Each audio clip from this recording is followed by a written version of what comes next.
welcome to Insights, Patterns, and Awareness. Today I'm going to be sharing on this video about how we can recognize patterns of people pleasing and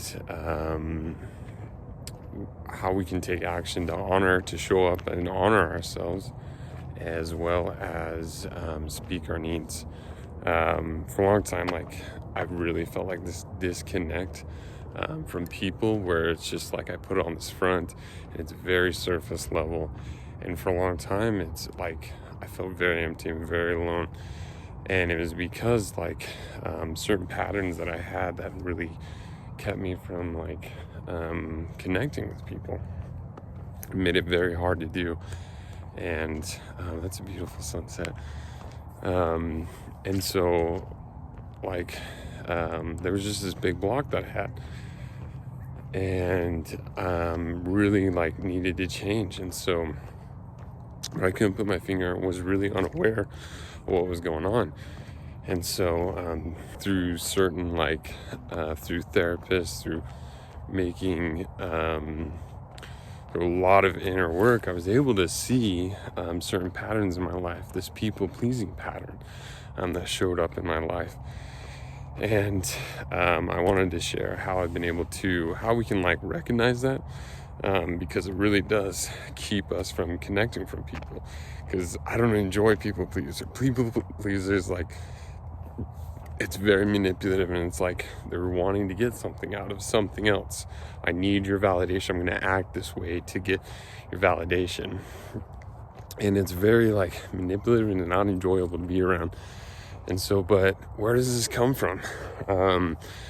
It usually stems from childhood, where we grew up in an environment where love was very conditional. And damn, that's a beautiful sunset. That is just beautiful. Yeah, it was very conditional, and or we grew up in a parent where it was very unpredictable, and we learned how this coping mechanism on how to deal with that situation. Or we grew up with a parent where we felt very unsafe and really needed to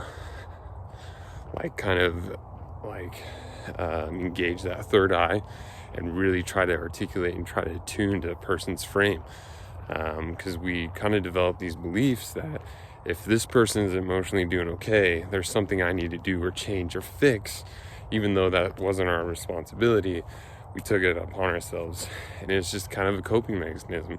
And I used to get really fucking pissed at myself. I'm like, why am I adjusting or tuning to this person so hard?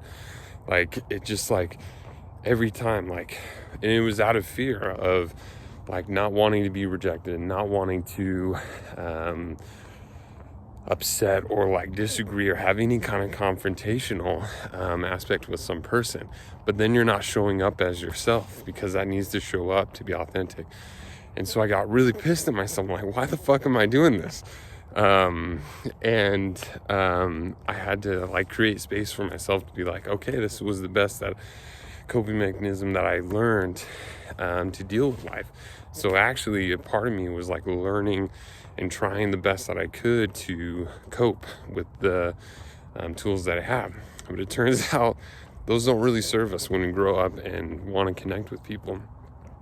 And so I had to do some inner work of letting that anger towards myself and my parents, but learning how to cope with them, and learning that hey, they were doing the best they could, and they had their coping mechanisms as well. So yeah, whenever we are feeling inside ourselves that isn't showing, if we are coming out of fear of showing up as ourselves, honoring ourselves, or saying no to certain things, probably have this belief that we need to change or tune ourselves to get validation, which is super manipulative, and we're trying to get this nice guy syndrome and trying to get stuff out of people, which doesn't work. Exactly how big of a people pleaser I've been So I had a friend, I'd work on weekends, and he invited me over to like come hang out. It's like, just stay the night, not a big deal. And I'm super grateful. I really look up to this guy, and he's been a mentor and teacher in my life. And so I'd come over on weekends, and he was like being a super good host and would like make breakfast. But I'd wake up at like 3:30 in the morning, and it was super early. And yeah, he would make eggs, and I can't, like, when I eat eggs, I throw them up. And I couldn't even say no. So I would like eat these, like, hey, I can't really eat these eggs. Like, I throw up when I do that. And I couldn't even like say that because I was had a fear of offending him. It's like, just stand up and say, hey, this makes me sick. And so I'd eat these eggs and throw them up and go to work. And it was ridiculous. Like, I wouldn't speak up. It's not that I couldn't, I just didn't, out of a fear of rejection or showing up as myself. I just had such a big fear of that. And which was pretty funny because he didn't want to wake up so early in the morning. He did this for a little while, which was, he super good host, but like, and trying to be just a great friend. But it turns out he didn't want to wake up that early. No one really does. But was getting really tired of it and was like, hey, you know what, I don't want to make breakfast. And so, but we didn't even share that with with each other. So we kept on doing this for a little while. And I would eat these eggs and either throw them up or like, yeah. And so I had to just like come to him and say, hey, like, I can't eat these eggs, I'm throwing them up.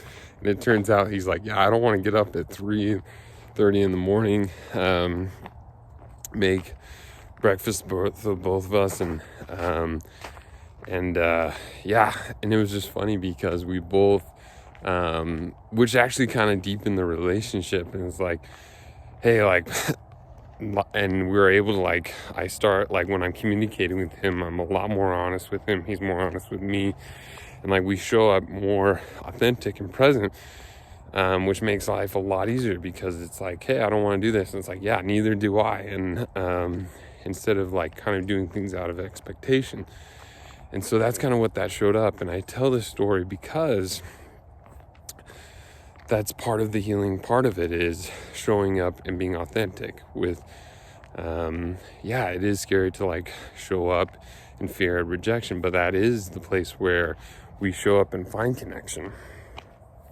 And not everyone, you're not the only person experiencing this. The more personal experience we have, the more universal it is. And it's like, okay, like that felt so good when I like connected with him and said, hey, like, this is my experience, and we could laugh at it. And like, it became this kind of inside joke that we have, and it's pretty funny. But it's like, hey, just these little things actually make a big difference as we do them. So what I've found is that when I show up authentically, just even the really little things, it's like, hey, where do you want to go eat? I want to go here, and be really honest about it and really share just little things to use our voice. And that makes a big difference in showing up and saying, inside you can feel like, oh, hey, even if someone disagrees with you, doesn't want to do something, it's like really hold to that, is what I found. And so there's little actions that you can take, not just around people, but like inside myself. I've noticed that, like, if I'm feeling like I'm doing something out of obligation, to sit down, write it down, and go, why am I doing this?